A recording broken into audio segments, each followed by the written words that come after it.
adalah sosok yang datang ke Pulau Jawa, menaklukkan kegelapan dan membawa peradaban baru, hingga berdirilah Kerajaan Medang Kamulan. Belakangan, dua abdi setianya terlibat konflik maut atas pusaka yang sengaja diamanatkan sebelum Aji Saka berangkat ke Jawa. Untuk mengenang apa yang terjadi pada keduanya, diciptakanlah sesuatu yang belakangan aksara yang digunakan kemudian dikenal sebagai Carakan.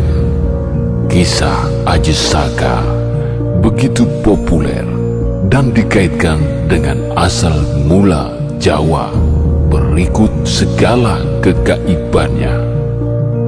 Untuk menelisik lebih jauh tentang kisahnya, seorang presenter bernama Mireng dan teman-temannya mengangkat tema pembicaraan tersebut bersama narasumbernya Kilakon dalam program tayangan talkshow Mata Cakra.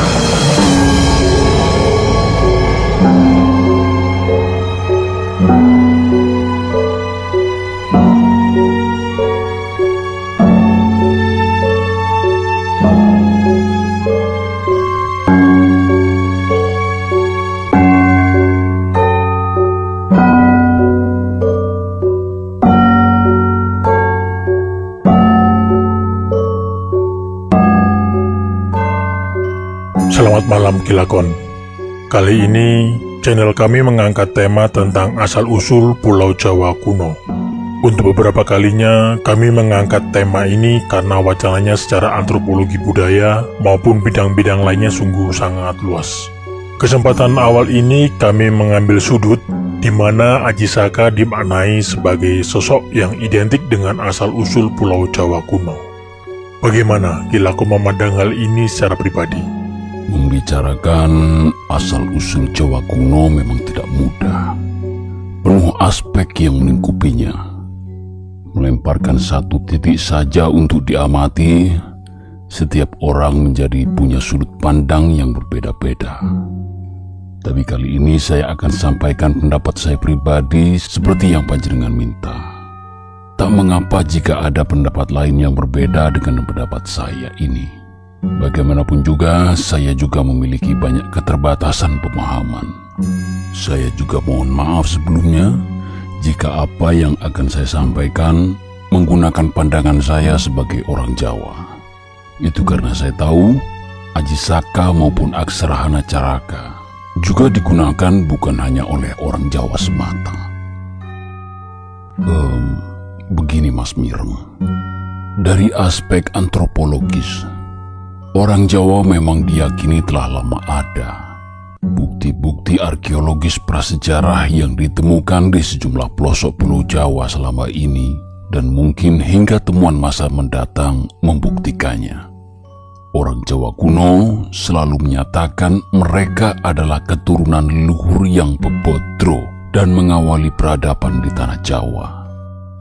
Dalam serat Paramayoga, Raden Ngabei Ronggowarsito menuliskan kembali apa yang tertera dalam serat Citapsoro, Kuratan Begawan Polosoro, bahwa Aji Sokolah, cikal bakal dan awal orang Jawa. Ada pula serat Aji Soko yang manuskripnya tersimpan di Perpustakaan Nasional Jakarta.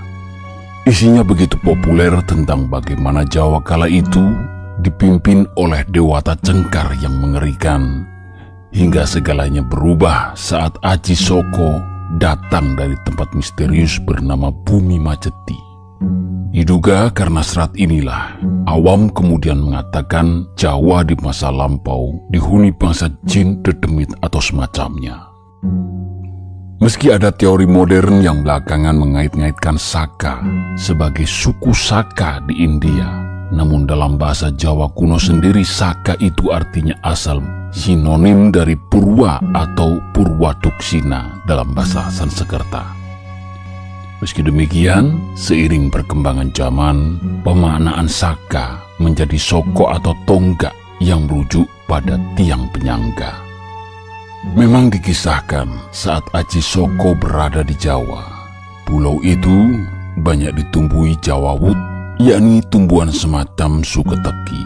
Karenanya lah pulau itu kemudian dinamai Jawa. Perubahan nama dari jawawut menjadi Jawa memang bukan sesuatu yang pasti.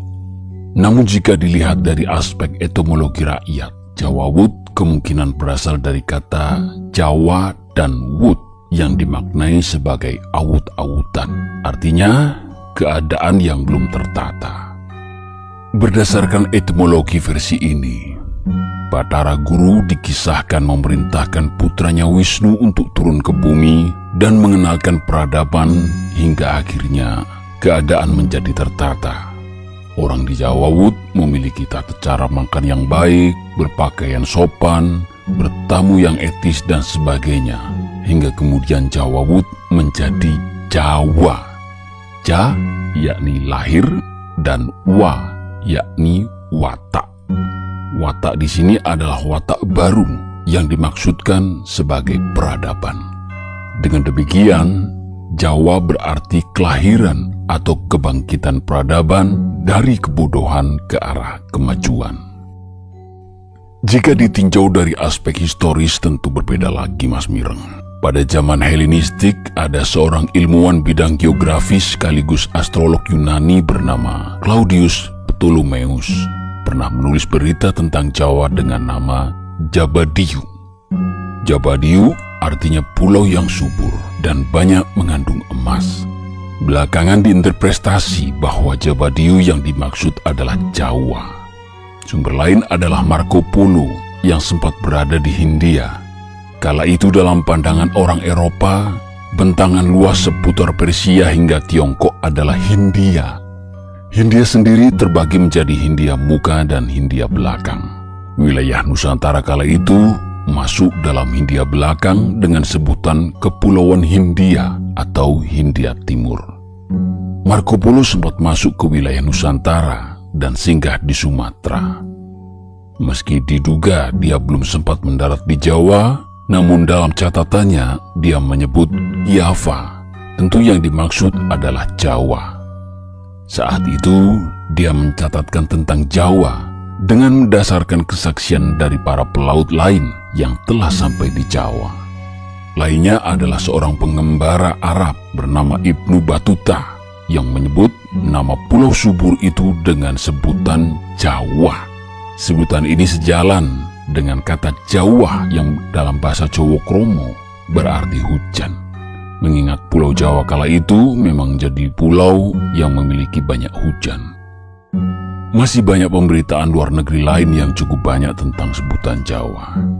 Simpulan saya, nama Jawa sudah dikenal begitu lama. Apalagi nama Jawa sendiri juga telah dituliskan dalam kisah Ramayana sebagai Java Dwipa pada kitab yang ditulis sekian abad sebelum Masehi itu. Selain Aji Saka yang selama ini diidentikan dengan asal-usul Jawa kuno, dia juga identik dengan aksara. Bagaimana pandangan Kilakon tentang hal ini? Secara umum ditafsirkan, tugas Aji Saka sebagai seorang Brahmana di Pulau Jawa adalah menerangi Pulau Jawa, memberikan ilmu peradaban dengan jalan memusnahkan kebodohan yang digambarkan dalam sosok Prabu Dewoto Cengkar. Karena itulah Aji Saka identik pula dengan aksara. Dengan aksara terbedahlah ilmu pengetahuan yang sebelumnya dianggap rahasia ke banyak orang. Karena itulah aksara di masa lalu begitu sakral. Dia tak termusnahkan, kekal, langgeng. A adalah tidak dan aksara adalah termusnahkan. Karena itulah oleh para leluhur kita, aksara dipahatkan di batu-batu keras seperti prasasti menjadi pernyataan resmi paling tegas. Tujuannya agar pernyataan-pernyataan itu langgeng dan sampai pada sekian generasi berikutnya. Dan nyatanya itu terbukti. Sekian banyak prasasti telah sampai pada kita, dan mudah-mudahan kelak juga sampai pada anak cucu kita. 20 aksara Hono Coroko atau Hana Caraka yang identik dengan Aji Saka Nama sebenarnya adalah Aksara Denta Uyanjana, namun lebih populer dengan sebutan Carakan, Cacarakan, Honocoroko, atau Hanacaraka. Bagi orang Jawa, aksara tidak dipandang sebagai simbol visual semata, namun juga memiliki kedalaman nilai-nilai yang bersifat spiritual. Secara falsafah, gagasan atau sikap batin terhadap aksara Hanacaraka memang berbeda-beda pada setiap zamannya. Tergantung masyarakat Jawa kala itu dipengaruhi oleh pemahaman yang bagaimana. Namun bisa dikatakan, hampir semuanya mengandung kebijaksanaan. Salah satunya, pemaknaan bahwa Honocoroko yang artinya ada caraka, ada utusan, adalah diri kitalah yang dimaksud itu, manusia hidup. Kita diutus untuk memayu-hayuning pawono, menaburkan kebaikan, menjaga bumi, menciptakan kedamaian semesta. Sebagai caraka, kita data sawala, datan suwolo, tidak boleh melawan dan menentang kehendak Sang Pencipta, apalagi jika menyangkut tugas-tugas yang telah diamanatkan pada manusia untuk menjaga kedamaian di bumi. Menganggap dirinya yang paling benar daripada yang lain adalah bagian dari menentang kehendak Sang Pencipta. Dengan datan suwolo dan tunduk taat sepenuhnya pada kehendak Pencipta, kita akan mencapai keseimbangan hidup, bahkan sampai pada tataran podo joyonyo, sama-sama jaya. Jaya di sini adalah jaya dari sisi jasmani maupun jaya dari sisi rohani. Ketika sampai pada titik sama-sama jaya inilah, tugas kita sebagai caraka tinggal menunggu waktu untuk berakhir, yakni lepasnya sukma dari raga, meninggalkan tubuh yang penuh keterbatasan, moko botongo, menjadi badang atau bangkai. Ya, tentu masih banyak versi atau pemaknaan lain terhadap carakan ini, namun bisa dikatakan seluruhnya tetap mengandung petuah-petuah luhur. Selain dari sisi falsafah, carakan ini juga diyakini memiliki dampak magis dan spiritual, terutama ketika aksaranya diacak, disusun tertentu atau juga dibalik. Sebagai salah satu contoh dikenal istilah Honocoroko Sungsang atau carakan sungsang. Aksara ditempatkan dalam urutan terbalik, bukan dari Ho, dari Honocoroko, namun dari aksara dasar terakhir, yakni Ngo dari Moko Podongo. Dalam posisi terbalik ini, bukan hanya pemaknaannya saja yang menjadi berubah, namun juga dianggap menjadi mantra sakti, apalagi jika dibarengi laku tertentu. Namun secara umum, sepanjang yang saya ketahui, tuah carakan sungsang lebih berfungsi sebagai tolak bala. Selain itu, ada kalanya pula carakan dijadikan semacam rerajahan yang diyakini juga memiliki tuah. Begini Ki, saya pernah mendengar pendapat bahwa di masa lampau, mereka yang berurusan dengan aksara bukanlah orang sembarangan. Apakah memang benar demikian Ki? Kebetulan saya setuju dengan pendapat itu, Mas Mireng. Perlu digarisbawahi, situasi masa lalu berbeda dengan masa sekarang. Untuk itu kita harus lebih dahulu melepaskan diri dari masa sekarang, di mana siapapun bisa bebas menyusun aksara atau sebut saja menulis. Bahkan sering pula manusia sekarang menggunakan tulisan untuk menunjukkan ketidaksukaannya atau bahkan makian secara belak-belakan tanpa unggah-ungguh. Sementara di masa lalu, ketidaksukaan biasanya ditunjukkan melalui cerita sanepan untuk menutup maksud yang sesungguhnya agar hanya orang-orang tertentu atau ahli tafsir saja yang mengetahuinya. Misalkan, sosok jahat yang pandai bersilat lidah digambarkan dalam sebuah cerita sebagai ular yang bisa berbicara. Sekelompok prajurit yang dianggap hebat namun ternyata memble, tidak mampu mengejar orang yang diburunya, digambarkan sang buruan berhasil terbang menggunakan daun. Di masa lalu, para kawi atau pujangga mendapatkan tempat begitu tinggi di mata para penguasa. Dalam serat babat Pujangga Dalem, seorang pujangga harus berwatak pandito yang ilmunya teruji dan mumpuni, karena salah satu tugasnya adalah menjadi penasihat raja menyangkut kerohanian dan kebatinan. Di samping tentu saja menuliskan hasil olah batinnya itu secara khusus bagi kalangan tertentu dan dianggap layak mengetahuinya. Raden Ronggowarsito bahkan secara spesifik menyebutkan dalam serat Wirid Hidayat Jati bahwa seorang pujangga harus memenuhi kriteria-kriteria tertentu, di antaranya Paramakawi, yakni menguasai bahasa Kawi, Hawi Carito atau luwes menyusun kata dalam cerita, Sambegono, yakni memiliki daya ingatan kuat, mandraguna secara lahir batin, dan yang paling susah adalah Nawung Krito, yakni memiliki ketajaman penglihatan batin. Dengan melihat apa yang ditulis oleh Raden Ronggowarsito, maka bisa dikatakan para pujangga yang telah menulis dalam manuskrip-manuskrip kuno yang sampai pada kita saat ini, baik yang menyebutkan jati dirinya maupun yang sengaja menyembunyikan jati dirinya alias anonim, bukanlah orang-orang sembarangan. Mereka memiliki kepekaan batin yang luar biasa. Bahkan Raden Ronggowarsito sendiri dianggap uruh sakturunge winara, hingga mampu menuliskan sendiri waktu kematiannya secara tepat sekaligus berpamitan dalam serat Sabto Jati. Terkesan mengaturkan penghargaan dan terima kasih pada jasad yang telah ditinggalinya sebelum wafat 8 hari kemudian.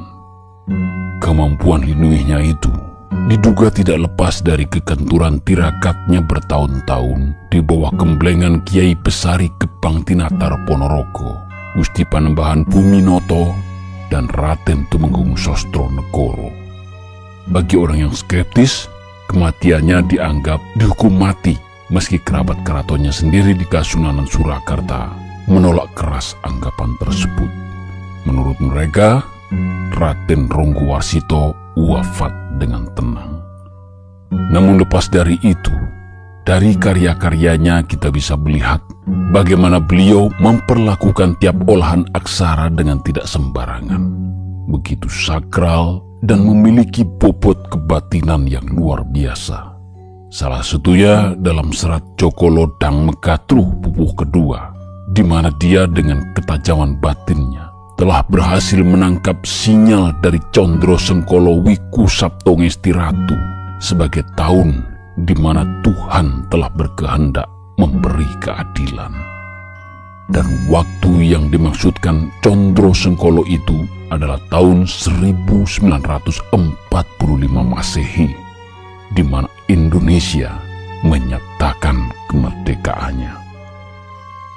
Di masa Majapahit, kita juga mengenal seorang pujangga besar yang memilih menyembunyikan dirinya dengan menggunakan nama samaran Prapanca. Salah satu gubahannya yang kemudian dikenal sebagai Kakawin Nirartra Prakerta dan telah berhasil diterjemahkan oleh Profesor Dr. Raden Mas Ngabehi Purbacaraka, jelas merupakan kawruh sepuh atau ngelmu kasampurnan yang tidak mungkin ditulis oleh pujangga sembarangan. Dengan demikian, di masa lampau, aksara benar-benar di tangan yang tepat. Setiap susunannya yang kemudian membentuk kalimat selalu memiliki kedalaman makna. Para pujangga selalu mempersiapkan batinnya lebih dahulu, hingga betul-betul siap sebelum mengguratkan tulisan. Dan laku seperti ini mungkin sudah hilang saat ini. Mohon maaf Ki, menurut Ki Lakon sendiri, sosok Aji Saka ini sebenarnya nyata ada atau bagaimana? Jika ditanya demikian, saya tentu saja sulit menjawabnya. Namun dalam pandangan pribadi saya, Aji Soko yang menjadi legenda sekaligus tertulis dalam serat-serat bukanlah suatu sosok tertentu. Aji Soko terlalu sempit jika hanya dimaknai demikian. Dia adalah simbol yang memiliki tafsir. Aji Soko merupakan gambaran dari datangnya pencerahan, khususnya di Pulau Jawa. Baik pencerahan yang tertangkap melalui panca indera jasmani maupun oleh rohani. Aksara yang menjadi identik dengannya juga merupakan simbol yang makin menguatkan tafsir tersebut. Padahal seperti kita tahu, aksara Jawa atau Hono Coroko sendiri pada kenyataannya tergolong baru secara historis dibanding aksara Palawa, aksara Dewanagari, dan aksara-aksara lain yang dikenal lebih dulu di Nusantara. Kelahiran aksara Dentawianjana itu juga tidak serta-merta, namun melalui proses perubahan yang panjang. Sebagai sebuah penggambaran kedatangan pengetahuan itu, menurut saya, Aji Soko bebas ditempatkan dalam kurun waktu kapanpun. Bisa dianggap sejak tahun Saka dikenal di Nusantara, ditempatkan jauh sebelum era Hindu-Buddha, atau masa kapanpun, saat aksara atau tulisan atau pengetahuan atau pencerahan dan semacamnya dianggap mulai dikenal orang-orang yang ada di tanah Jawa. Jika menyimak berbagai manuskrip-manuskrip kuno kita yang bersifat mitologis, rata-rata memang punya maksud lain. Karena itu, tafsir menjadi penting. Tafsir bukan hanya membuat kita mendapatkan penjelasan dan memahami apa yang tertulis, namun juga mendapatkan pelajaran dan hikmah. Aji Soko telah menitipkan pusakanya pada orang Jawa. Pusaka itu tidak lain adalah peradaban Jawa dengan segala keluhurannya, memberi wanti-wanti untuk menjaganya agar tidak hilang. Wong Jawa ojo nganti ilang Jawa.